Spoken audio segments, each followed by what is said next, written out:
Psychonauts. A game about militarizing children, murdering a city full of fish people, and ultimately killing your demented clown father. Every day we stray further from God's light. Someday I'll learn how to cope with those nightmares, but in the meantime... Psychonauts is a very movement-based game, which is amplified heavily when you speedrun it. There are many hills and objects in the game that, if used coupled with your pom bomb ability, will give you momentum that you can sustain by bunny hopping.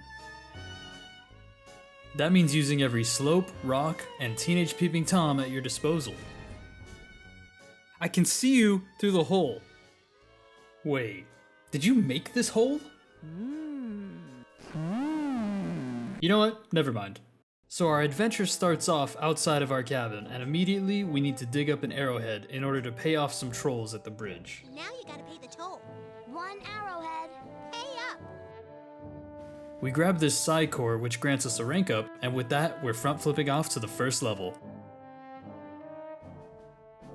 We made it just in time to our first day of training, and we don't want to mess this up. I want one of you chickens to sock me square in the jaw. If you say so.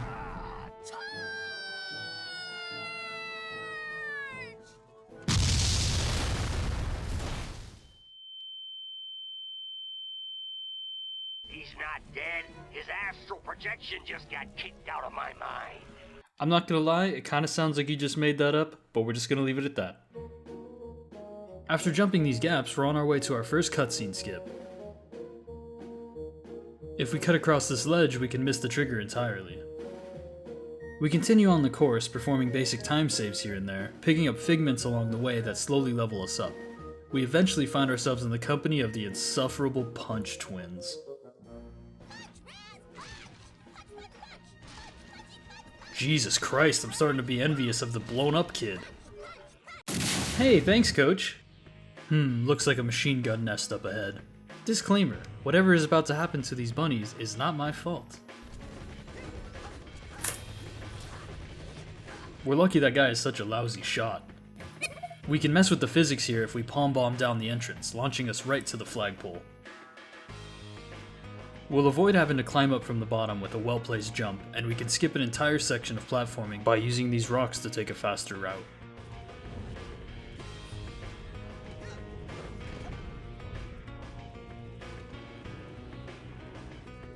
Getting through the final room is pretty simple. Just use this ledge to make it straight to the end. We passed our first test and now we need to get to Sasha's lab. We'll first pay our arrowhead to cross the bridge, and then we'll save warp to end up at the lake. After making our way through this cave, we can climb up behind this tree to grab an artifact and use a palm jump to end up right at Sasha's lab.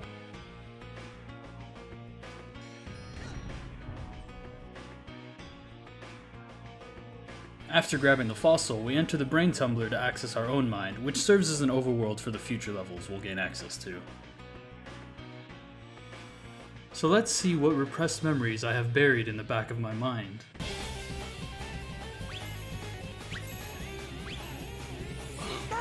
Was that the Banjo-Kazooie Nuts and Bolts trailer? I'll be right back. You know, honestly, I thought this place would be a little bit more explicit. Unless this caravan is filled with booze and hamburgers, I think Sasha missed the mark. We'll grab some more figments while we're in here, and we find out we can't move on any further until we earn our marksmanship badge. Here, this is a marksmanship learner's permit.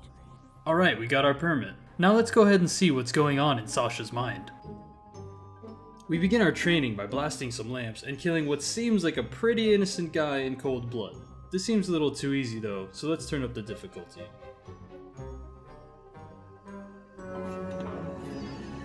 What have you done? This is not control, this is chaos. I'll try to fix it. You stay here and keep the numbers under control. With Sasha's mind overloaded, we have to close off each section of the cube by shooting the designated targets. If you jump right as you cross a section of the cube, you will gain massive height and save a bunch of time. That wasn't too bad. I was expecting some kind of monster or something.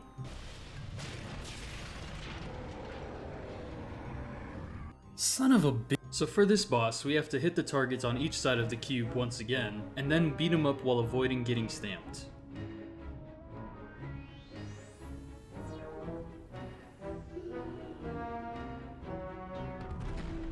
So, is this where I get a speech and learn another lesson? No. Here's your merit badge. Let us never speak of this again. With our new badge, we can now get past the monster that was blocking us in our own mind. We find ourselves mentally blocked once again, needing the levitate ability to continue any further. Ugh, there's no way to get any higher. You must use your levitation power. I don't know how to levitate. Luckily, Sasha gives us the oarsman's badge so that we can cross the lake with the canoe to avoid the water monster. But since this is a speedrun, let's just go ahead and skip the canoe entirely. I have been ordered to report here for levitation training. You know that cool teacher that you had in school who was suspected of selling peyote out of the trunk of their car? Well, that's Mia, and she is awesome. Not just because of the perpetual dance party going on in her head, but she also gives us the most important item to speed this run up, the levitation ball. With the levitation ball, we can save incredible amounts of time due to the flying glitch. While holding float with the ball, if you quickly mash your jump and levitate buttons, you will slowly gain altitude, which we can use to skip many different sections. We quite literally fly through this level, skipping most major obstacles by flying over them. Okay, it's time to see how fast you are, darling. As part of the final challenge, Mia has us race the other kids to prove our dominance. It's actually faster to bunny hop instead of using the ball during the race. This extra speed will gain us an easy victory. Oh, darling. You did it! Okay, if you want to get up to where the action is, you're going to have to do a lot of floating in this room, baby.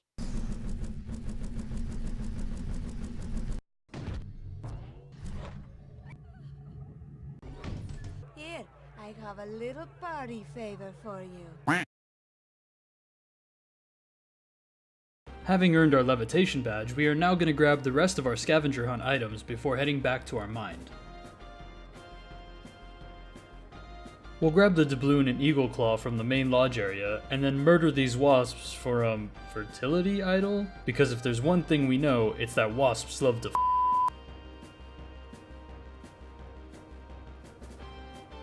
We'll finish off grabbing the Psy Core and our last item to turn into Agent Cruller. With these items, we gain a bunch of rank ups which will allow us to get the necessary powers to beat the game. Now with levitation, we can make it to the top of the tower in our mind.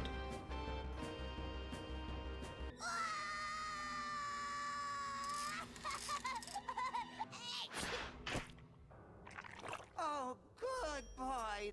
We'll slip by Dogen here, who has taken a nice break from his normal routine of talking to squirrels. Whatever they tell you, it's a lie. I'll take your word for it. Careful, kid, those things are dangerous. You might want to get checked out for rabies there, bud. Alright, now we have another simple boss fight. Have the tank shoot the rocks, it'll then show you its weak spot. Shoot that, and then punch it in the stomach like it's Harry Houdini. Get it? Because Harry Houdini died like that. We'll repeat this cycle until it launches the brain out, and then it's just a matter of dodging the laser and finishing the boss. Our next stop is Lungfishopolis. We'll head to the lake and then take the bathysphere down. After we arrive, we'll fly up to ring the bell, and this will be our first encounter with the lake monster, aka Linda. And let me tell you, she loves to suck and blow. In this first part of the fight, we just need her to inhale 3 boxes of nails by punching them. After we get through the painful auto-scroller section, we continue the fight with Linda. She'll blow out random junk that we'll dodge, but what we're really hoping for are boxes of nails. You're at the mercy of RNG here, since if she doesn't throw out 3 nail boxes, then you'll have to wait another cycle. One final auto-scroller section, and we're in the final phase. Stand in front of the clams that will catch her attacks, and hit her when she's stuck. Once you've done this 3 times, we can access her mind.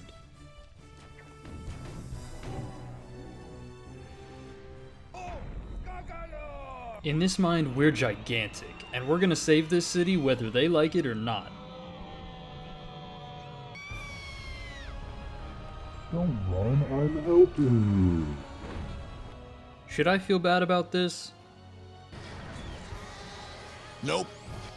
We get the shield ability for freeing some locked up fish dudes, and then we just run through the rest of the city. If we step into the water here, we can take advantage of a glitch that allows us faster movement speed for our jump abilities.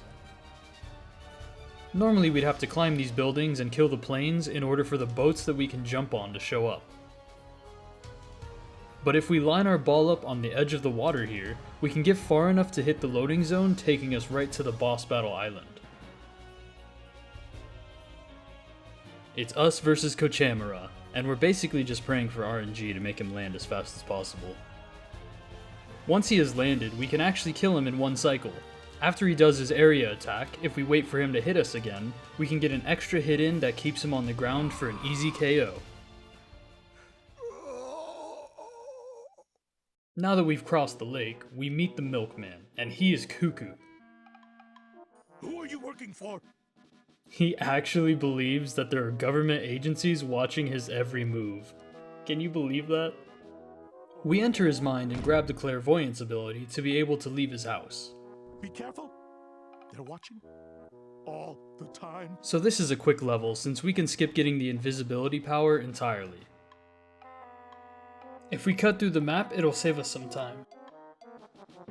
We can just float down to this loading zone, which takes us to the next area. They got Freddy. Poor Freddy. Before we can continue on though, we need to go pick up our other new abilities, pyrokinesis and telekinesis. After a quick tutorial on these abilities, we head straight back in. Skipping the invisibility once again needed for this area, we can just fly straight to the top of these power lines. After we knock on this door and teach this kid a valuable lesson about opening the door for strangers, we've got another boss fight. Hello?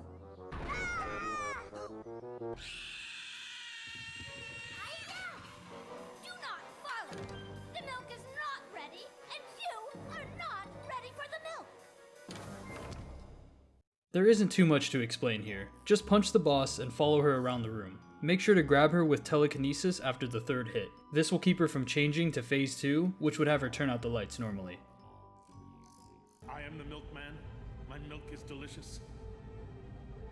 And the sea shall run white with his rage. I'm starting to feel like we probably should have kept him locked in there. Oh well, what's the worst that could happen? Special delivery today.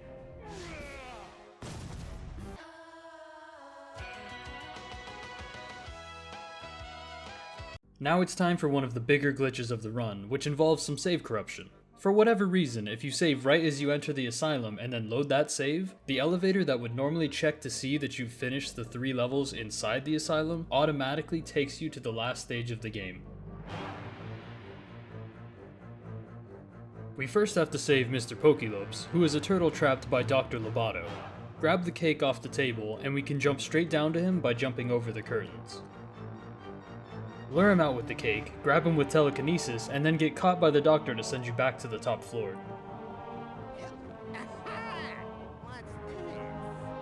Once we're back here, we can free Lily, and then it's time for the brain tank in its final form. Use your telekinesis to throw a boulder at his boulder shield, and then set fire to the inner layer of wood. Once it is burned, make another opening and lob another rock to damage the tank. Once you've done that 3 times, we throw our own brain into the tank to access the final level.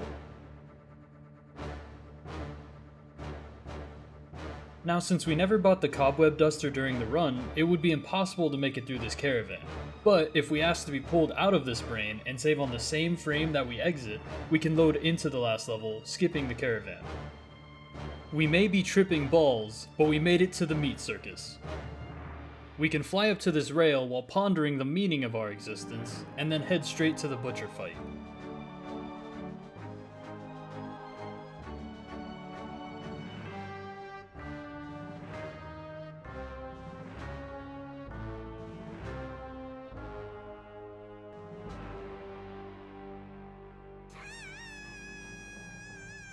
Don't run, or else Daddy's gonna kill ya. The Butcher is a tank and spank. Block his attacks with your shield, and then dodge his cleaver so he gets stuck in the ground. Then you can run up his arm and hurt him. He'll eventually rip a hole in the tent and throw you and your fake dad through. Then, confronting your fear of water, you need to follow your fake dad up, performing various circus acts. We'll use another fun glitch to skip most of these acts. If you grab the swinging bar at the same time as your fake dad, the game will decide it's done working correctly and take you right to the top, putting us in the second phase with the Butcher. Dad, I made it! You cheated! No! I used the acrobatics you taught me! Nah bro, we definitely cheated. We just throw the flaming spiked bowling pins at the Butcher and punch him when he bends over. Then our real dad breaks into this mind, giving us the strength to beat this deformed carny. I mean, we were doing fine without this power, but don't look a gift horse in the mouth, you know?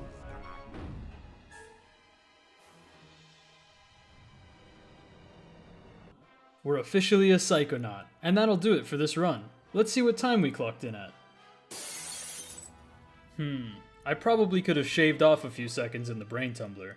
Oh well, practice makes perfect. Well, that's all I've got for now. I hope you enjoyed the journey, and thank you for watching. I do plan on doing more of these, so if you enjoyed it, please subscribe.